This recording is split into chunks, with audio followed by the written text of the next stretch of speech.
what you study here has nothing to do with that, right? Yeah.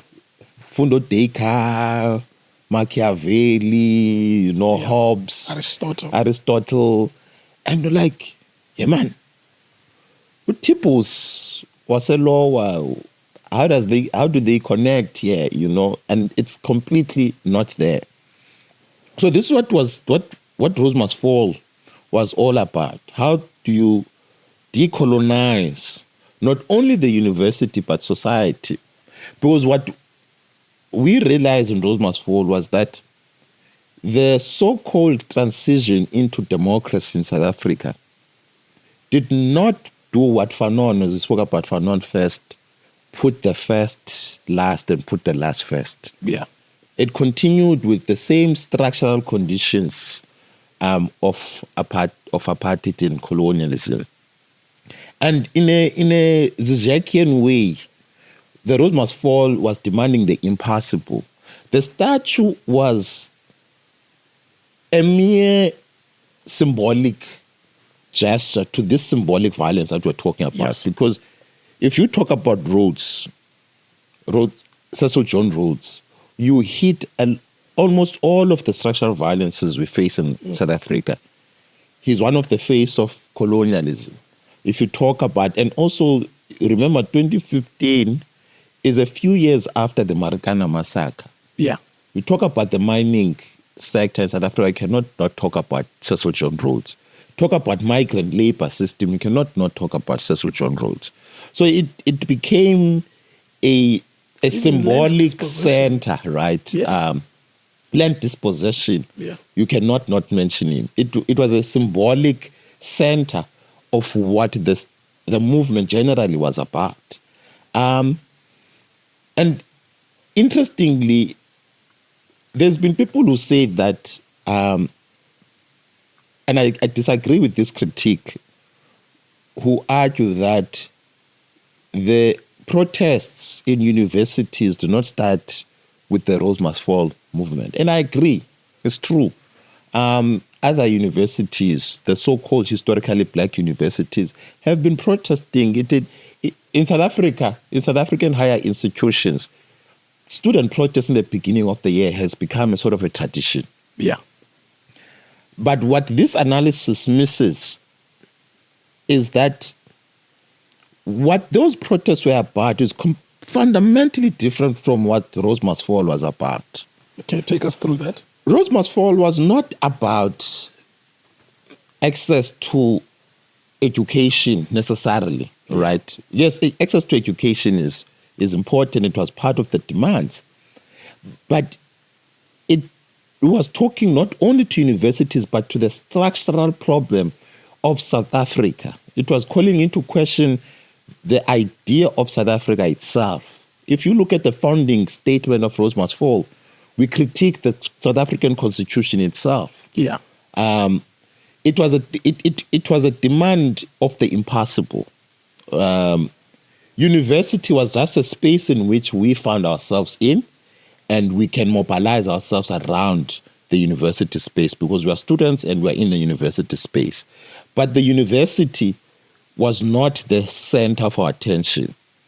It was a locus of enunciation, if you want to say. It was a space in which we were protesting from, but was not the center of our protest. So essentially the movement was supposed to radiate from outside the institution into society. Into society. Because the very same violence is there, right? Yeah. What we're talking about, when we talk about land dispossession, we're talking about our townships. So this is what Rhodes Must Fall was about. How to restructure South Africa and the world as a whole in a different way. What you've used to find in previous protests going prior to the Rhodes Must Fall protest was not a critique of South Africa. Yeah. I mean, it's not to ridicule those movements, but it was not a critique of South Africa. It was a protest to say that we too deserve to go to a higher university. And this is true. But this is what not Rhodes Must Fall was fighting about. And this is why I have a somewhat controversial view of the Must Fall movements. I think that we need to do we need to make a conceptual distinction between, there are two must fall movements. Yeah. There's the Rhodes must fall movement and there's the fees must fall movement. They are related, but they are two completely distinct movements, yes. right? What fees must fall calls for, and correctly so, access to higher education is true and free of charge. But fees must fall is not a critique of the entity of South Africa as we find it, right? So if we summarize it, we are saying that fees must fall is saying, I need to be educated. Fees must fall. It's in its name. In the it name. has a specific target. Yes. My target is on fees. My target is on access. Exactly. And that can be met within the South African framework, yes. right? It just needs a government to simply announce that we are going to provide free education. Yeah. But what Rhodes must fall was calling for is something that there's no government. It's not a, you can't write a petition for Rhodes must fall. For government to decolonize society. Like there's no one that you can send this petition to. There's no actionable demand to Rhodes must fall. This is part of the reason why it was quite a difficult movement for the establishment to contain and to make sense of, right? Mm-hmm. There's nothing that in the demands you can say, okay, cool, we need to speak to Minister of so and so and so and deal with this thing. Which fees must fall on the other hand. You can put down actionable plans. Yeah. Okay, cool. How much do we need for free education? How much do we pay? How much does it cost to run the higher education system as a whole? Yeah. Is it $1 trillion? Is it 2 billion? Whatever. Okay, cool. How can we source this 2 billion?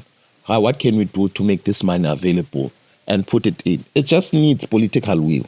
But it's an actionable demand, which is quite different from Rhodes must fall.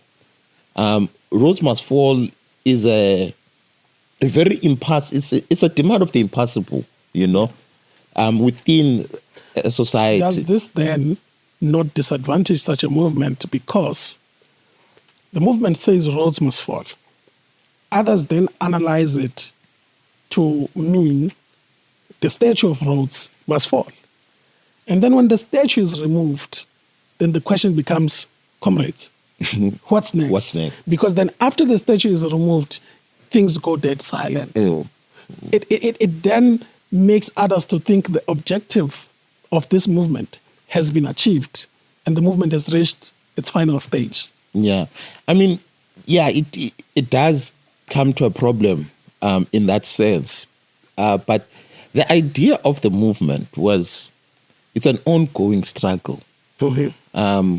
The statue is a mere symbolic gesture. And I think one of the beautiful things that happened, I still don't know anyone who knows the person who did that beautiful intervention at the foot of the statue and painted a shadow. There's a permanent shadow that's painted in there, right? I've seen that.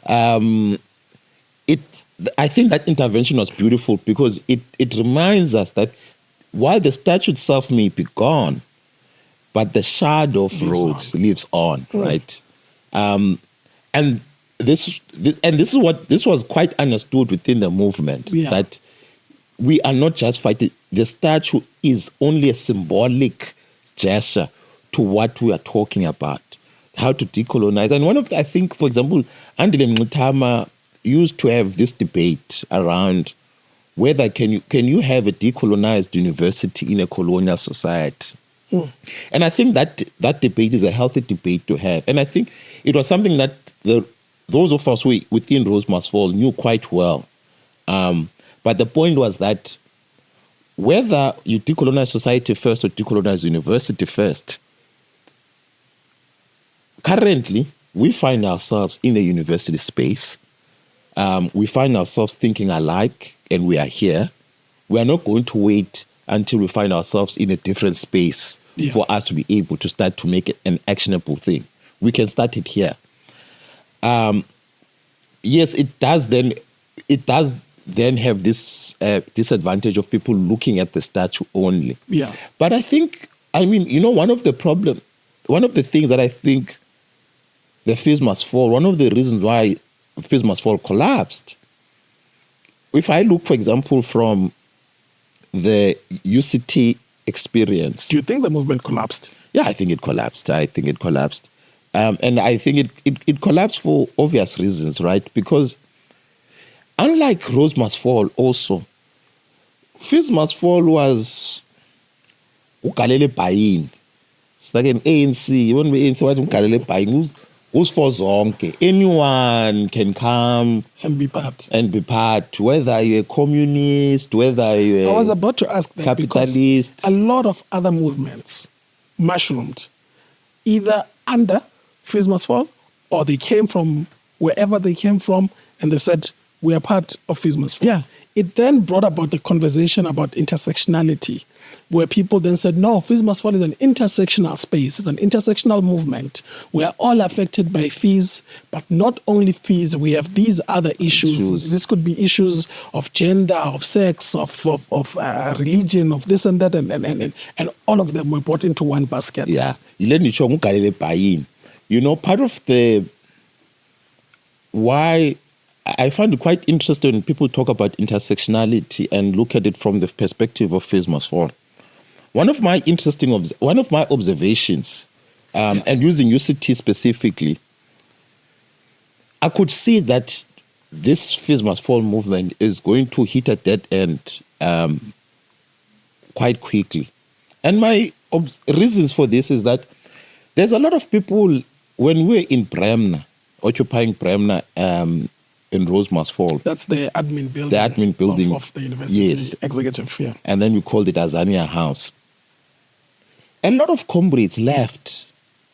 They literally left because they said that they cannot deal with these women who are bringing in our bell hooks, Kimberly Crenshaw, Bona, they want the statue removed, they want to decolonize. They don't know this thing. They left. Yeah. Some of my own friends left. They said, look, andingenanga nale into. Others left because they said that, for example, SASCO at UCT wrote a statement and said it will no longer form part because the principle of no white people goes against its own non-racialist politics. And in that period, man, I think, Bremner was another space. We used to sit and conversate for hours on end. And sometimes we would till morning. We would be stopped by the sun coming out, right? Debating issues. People would literally cry because some of the debates that we're having. I always, to this day, thank some of the feminists who were in that space for introducing me to some of the literature that they did. So the question of gender and intersectionality was quite critical in the Rhodes Must Fall movement. And what happened later on in the year when Fees Must Fall came up, a lot of those guys that I saw running away in the beginning of the year in 2015 when we were doing Rhodes Must Fall, all of a sudden came back. Because now, and I remember the very first meeting at UCT, and I think also as people who of Rhodes Must Fall, we did act a bit petty, and I think it was just anger at that moment. That meeting unequivocally made it clear that Fees Must Fall is not Rhodes Must Fall. And the politics that govern Rhodes Must Fall will not govern Fees Must Fall. Here, we are about fees, and fees affect all of us, black and white. Was this an attempt to move away from making Fees Must Fall an intersectional space? I don't think it was deliberate. But inevitably, it ended up doing that. Because now, what then happens is that you find a deeply conservative guy who believes in patriarchy, but is affected by fees. Yes. You find a racist Afrikaner whose father was a civil servant of apartheid, but now their pension is running out, who's affected by fees cannot pay fees. Not all Afrikaners have farms. Yeah. You're speaking to them.